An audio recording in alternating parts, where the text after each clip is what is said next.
महिलरोपियम नामक एक दक्षिणी शहर के पास भगवान शिव का एक मंदिर था। वहां एक पवित्र ऋषि रहते थे और मंदिर की देखभाल करते थे। वे भिक्षा के लिए शहर में हर रोज जाते थे और भोजन के लिए शाम को वापस आते थे।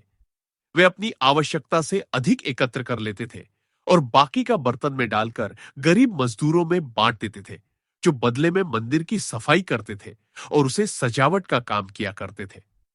उसी आश्रम में एक चूहा भी अपने बिल में रहता था और हर रोज कटोरे में से कुछ न कुछ भोजन चुरा लेता था।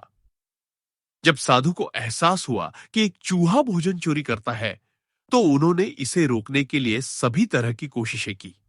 उन्होंने कटोरे को काफी ऊंचाई पर रखा ताकि चूहा वहां तक पहुंच ना सके, और यहां तक कि एक छड़ी के साथ चूहे को मार भगाने की भी कोशिश की। लेकिन चूहा किसी भी तरह कटोरे तक पहुंचने का रास्ता ढूंढ लेता और कुछ भोजन चुरा लेता था।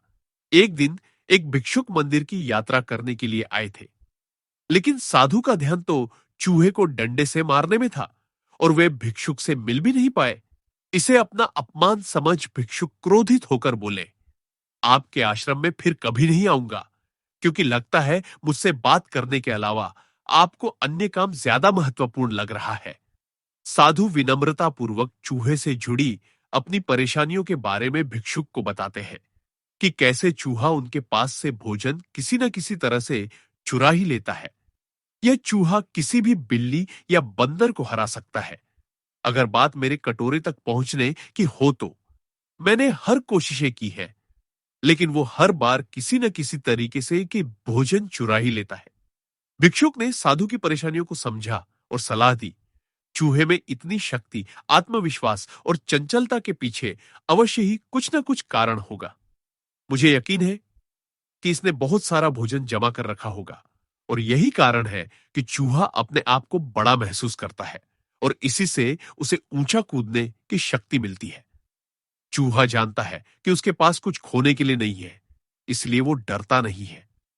इस प्रकार साधु और भिक्षुक निष्कर्ष निकालते हैं कि अगर वे चूहे के बिल तक पहुंचने में सफल होते हैं, तो वे चूहे के भोजन के भंडार तक पहुंचने में सक्षम हो जाएंगे। उन्होंने फैसला किया कि अगली सुबह वो चूहे का पीछा करेंगे और उसके बिल तक पहुंच जाएंगे। अगली सुबह वो चूहे का पीछा करते हैं और उसके बिल के प्रवेश द्वार तक पहुंच जाते हैं। जब वो खुदाई शुरू करते हैं, तो देखते हैं कि चूहे ने अनाज का एक विशाल भंडार बना रखा है। फौरन ही साधु ने सारा चुराया गया भोजन एकत्र करके मंदिर में लिवा ले जाते हैं। वापस आने पर अपना सारा अनाज गायब देख चूहा बहुत दुखी हुआ और उसे इस बात से गहरा झटका लगा और उसने सारा आत्मविश्वास खो दिया। अब चूहे के पास भोजन का भंडार नहीं था। फिर भी उसने फैसला किया कि वो फिर से रात को कटोरे से भोजन चुराएगा।